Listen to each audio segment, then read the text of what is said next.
Yo, check, Ejinaret Walran, Tris Bulaneños, from Bulan Sorsogon. Shoutout sa mga katres.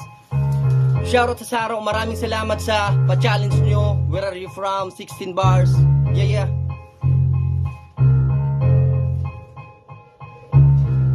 Check. Yaw, tubong Bulaneños, proud ako na Bicolano. Saludo sa kalugar kahit di man to taga-sentro. Kung sa palirikal ay literal yung kada verso. Kaya naging espesyal, natural, mga niluluto at binuburo.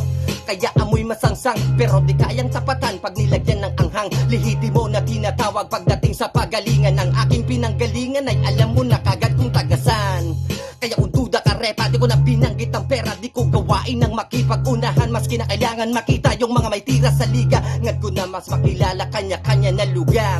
Itong pagkakataon, mapag-isasabay sa lubong na sa bagong taon. Na maihalo na sa Saro ang di ba sapat tapon. At madala ko ang pangalan ng Bulan Sorsogon. Yo, check! Shoutout sa mga katres.